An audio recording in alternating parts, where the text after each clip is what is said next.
안녕하십니까. 저희가 발명류에 대해서 이야기 나눠보기 전에 발명의 뜻이 뭔지 아세요? 발명. 네. 글쎄요. 뭔가 한자어를 해석을 해야 될까요? 발견하고 뭔가 좀 해결한다? 발견은 있는 것을 찾아내는 거고, 발명은 세상에 없는 것을 새롭게 만든다. 근데 거기서 가장 중요한 게 새로운 거 플러스 유용성이겠죠. 이 발명품 경진대회의 이제 초점은 바로 기존에 있는 것들을 어떻게 새로운 관점에서 보고 새로운 물건으로 새로운 활용법으로 활용할 수 있을까, 요거에 초점을 맞추면 될 것 같은데, 우리 발명품 대회에 대해서 우리 대선생님이 또 일가견이 있으시잖아요. 발명, 사실은 그냥 발명한다라는 건 굉장히 막막해요. 어떠한 기법들이 있다면서요. 맞습니다. 근데 대표적인 게 근데 빼기 발명이에요. 근데 아니, 그거 우리 말씀하시기 전에 발명의 두 가지 이제 방향이 있잖아요. 확산적인 사고와 수렴적인 사고를 좀 설명을 해주시면서 좀 말씀해 알겠습니다. 이런 발명 기법과 이런 창의성 사고 기법이, 창의적 사고 기법이 좀 유사성이 있고, 발명에서도 크게 두 개의 흐름이 있는 게 아닌가 싶어요. 이 확산적 사고, 수렴적 사고. 확산적 사고라 함은 다양한 방법과 여러 가지 시각을 가지고 새롭고 독특한 아이디어를 만들어내는 과정이죠. 그래서 대표적으로 브레인스토밍, 브레인라이팅, 결합법, 스캔퍼 기법, 육색사고 모자법이 있죠. 그러니까 저희가 이렇게 생각하면 돼요. 우리 대선 선생님이 한창 말씀하시는 디자인 싱킹, 처음에 아이디어 산출 과정에서는 확산적 사고 기법을 선택을 하고, 그리고 그 아이디어를 정교한 문제 해결 방안으로 만들 때 이제 수렴적 기법이 적용되거든요. 그러니까 폭넓게 갔다가 좁혀졌다가 다시 폭넓게 갔다가 좁혀졌다, 이런 어떤 물건의 개발 과정 그리고 그것의 발명 과정 굉장히 유사하잖아요. 우리 대성쌤이 현장에서 유용하게 썼던 그 발명 기법들을 좀 풀어주시죠. 네, 그래서 우선은 그 발명 중에 가장 기초, 플러스 마이너스라고 저는 얘기를 하는데, 근데 빼기 기법. 어느 빼기 물건, 기법? 예, 어떤 물건에 불필요한 요소를 제거해서 더 편리하게 만드는 거죠. 아, 잠깐만. 근데 여기 아무것도 생각이 안 나요. 예를 한번 들어주세요. 예, 우선은 수박. 맛있지만 먹을 때 씨가 있어서 불편하잖아요. 그럼 씨 없는 수박. 아, 씨 없는 수박. 그리고 근데 전화기에서 유선 전화기가 불편하잖아요. 그때 선 없는 전화기. 그렇게 해서 예를 들어주시니까 조금 이해하게 되네요. 예. 그리고 아까 빼기가 있으면 더하기 기법도 있을 것 같은데요. 그 두 가지 이상의 물건에 근데 장점을 더하고, 이런 사실 발명에서 가장 많이 쓰이는 기법 중에 하나입니다. 그래서 지우개가 달린 연필. 근데 빨대인데 우리 슬러시 먹을 때 이렇게 약간 조그만 숟가락도 스푼. 그래서 그렇죠. 슬러시 먹을 수 있는 숟가락 모양의 빨대. 이런 것들. 더하기 빼기 기법. 네, 잘 기억하겠습니다. 예. 또 어떤 방법이 있습니까? 우선은 물체 크기도 사실은 고정관념이거든요. 근데 그거를 크거나 작게 하는 기법도 있죠. 그래서 큰 것은 작게, 작은 것은 크게, 낮은 건 높게, 무거운 건 가볍게. 기존의 이런 물건들의 이런 고정관념을 이제 좀 바꾸는 건데요. 예를 들면 접이식 자전거. 자전거지만 접어서 트렁크에 작게 만들 수 있는 그렇죠. 거고. 그럼 크게 만드는 건 뭐가 있어요? 갑자기 말씀하시니까 근데 생각은 안 나는데 혹시 있으실까? 아니, 선생님 말씀해 주세요. 저는 이제 그런 거 같아요. 우리가 우산이 있고 양산이 있잖아요. 근데 양산을 크게 만들면 파라솔이 되는 거 아닌가요? 맞습니다. 저보다 더 뭐 또 좋은 아이디어가 있으시네요. 아닙니다. 우리 대 선생님 말씀해 주셔갖고 제가 즉석에서 한번 응용해봤고. 예. 그리고 이런 것들도 있을 것 같아요. 하늘 아래 새로운 거 없다. 좀 다른 사람들의 아이디어를 발전적으로 수용하고 확장시키는 것도 있을 것 같아요. 맞아요. 어떤 게 있습니까?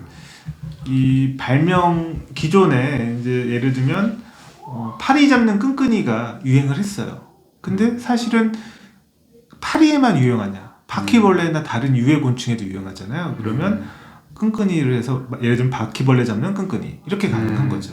저희가 지퍼나 이제 그 뭐죠? 이렇게 찍찍이를 뭐라고 그러죠? 벨크로. 벨크로도 이제 그런 차원에서 이제 사실은 발명이 됐었고 공존의 히트를 친 거잖아요. 네. 그럼 제가 이제 또 궁금한 게 있습니다. 아까 크기도 바꾸고 아이디어도 차용한다는데 그럼 기존에 우리가 갖고 있는 어떤 특정한 모양을 바꿔서도 발명할 수 있을까요? 가능하죠.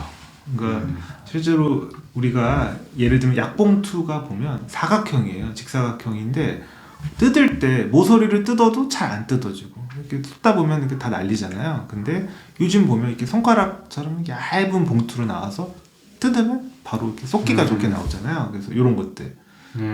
그리고 근데 바르는 물파스 이런 것들도 이제 손에 딱 잡기 쉽게 이런 휘어져 있는 그런 모양들.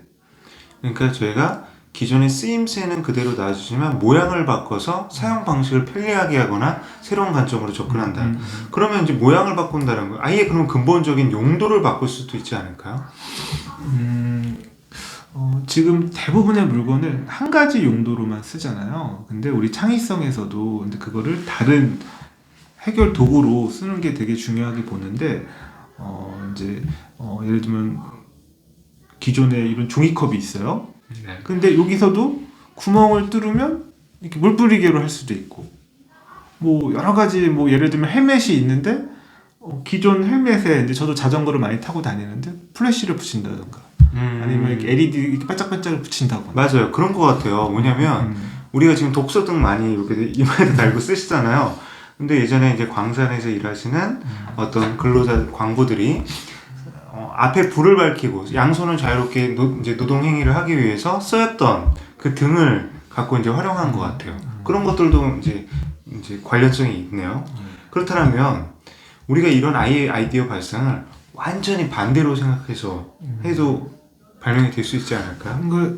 이 치약 같은 거 보시면 근데 짜기가 힘들잖아요. 근데 요즘엔 세워서 이렇게 끝까지 잘 나올 수 있게 한다거나 맞아요. 화장품 같은 경우도 세워서 쓰는 화장품들이 나오잖아요. 요즘 치약들 보니까 거꾸로 세워갖고 쓰는 치약들이 있더라고요. 그럼 평상시에 치약들이 다 밑에 내려오니까 우리 옛날처럼 힘을 다해서 그걸 짜야 되거나 또 그 짜는 행동으로 인해 스트레스 받을 일이 없겠네요. 그리고 반대로 생각하는 방법 또 뭐가 있을까요? 정말 진짜 우리가 생각했던 것들을 역발상을 하는 거네요, 말 그대로. 예, 그리고 이제 또 다른 발명 기법으로 나누고 쪼개는 그런 발명들이 있습니다.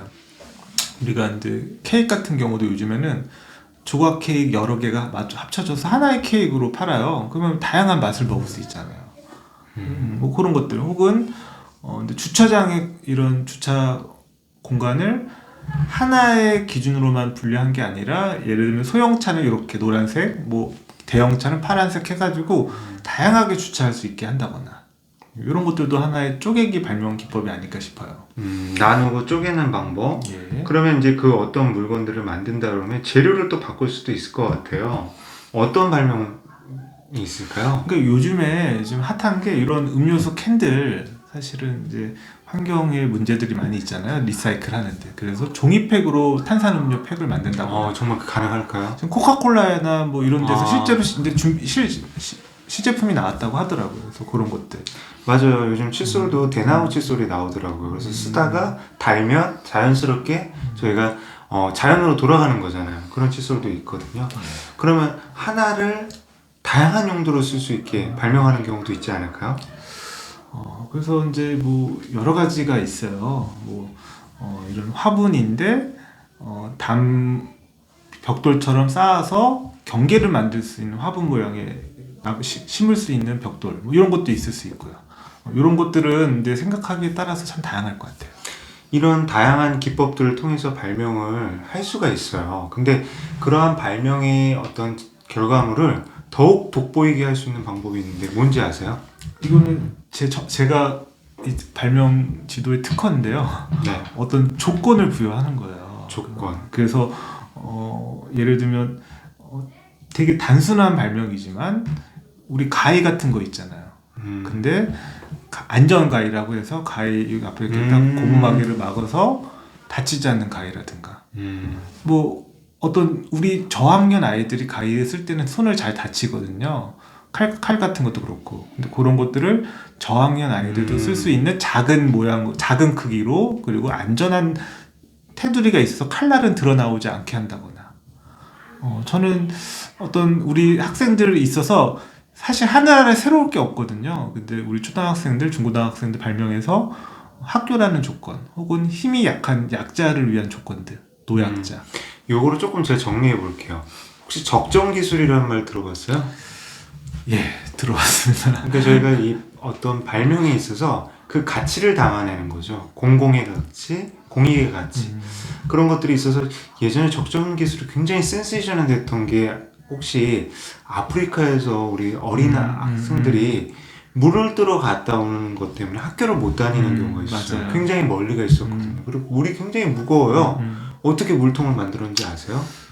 이거 제가 또 과학인이라다 보니까 타이어 모양의 물통을 만들고 거기를 이제 끈으로 이렇게 꺾어가지고 이렇게 끌고 다니면서 그렇죠. 바퀴 모양으로 바퀴 모양. 만들어서 예. 이렇게 할 수가 있었고, 또 적정 기술 중에 이때 유명한 게 어떤 조리 도구를 태양열을 이용해서 조리 도구를 만들기도 했었던 것 같고, 그리고 어떤 이제 저희가 아프리카에서 이제 생활하는 학생들이 어떤 기아에 이제 시달리는 경우들이 많이 있잖아요. 그런 것들을 획기적으로 개선할 수 있는 방법도 많이 제안이 됐던 것 같아요. 그런 적정 기술, 그 기술이 더욱 빛나는 이유는 바로 거기에 우리가 인류가 공동체적 관점으로 추구해야 될 가치를 담았기 때문일 것 같아요. 또 우리 대성쌤이 발명 많이 지도해 보셨잖아요. 굉장히 많은 노하우가 있잖아요. 그 상황에 사회의 요구, 이슈, 이걸 담아내는 기술이 아주 탁월하시잖아요. 그러니까요. 그러니까 지금 방역, 지금 손잡이를 꼭 돌려야지만 열 수 있는 문이 있다면 어떤 도구를 통해서 손을 이렇게 꼭 잡지 않고 문을 파손시키지 않고 안전하게 문을 열 수 있는 방법이 있다던가. 어떻게 열어? 발로 뻥차나?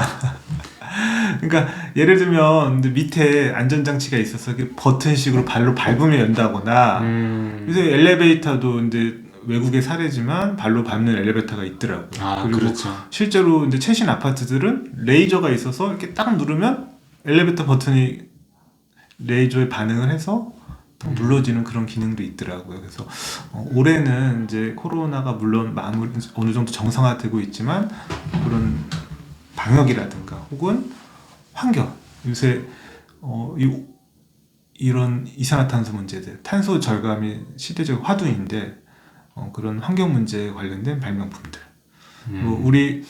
저는 아직도 기억에 나요. 대통령상을 받은 발명품인데 식판에 국 그릇에 선을 한 2개, 3개 그렸어요. 그게 뭔지 아시겠어요? 그러니까 그 학생들마다 자기가 먹고 싶은 밥의 양이 있잖아요. 또 어떤 건강의 이유도 맞아요. 있고 그걸 표시하게끔 하는 거네요. 그렇습니다. 그래서 음식물 쓰레기를 획기적으로 줄였다고 하더라고요. 그래서 아이디어, 이런 발명품은 꼭 뭐 돈이 많이 들고 뭔가 대단한 걸 만드는 게 아니라 단순한 아이디어, 하지만 효과가 있으면 됩니다. 네.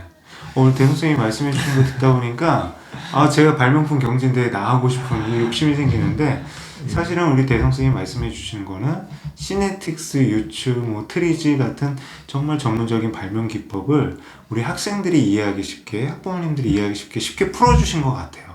정말 이런 발명 기법 의외로 적용하면 굉장히 쓸만합니다. 유용합니다. 오늘 굉장히 의미 있는 설명해 주셔서 감사합니다. 이것으로 마치겠습니다.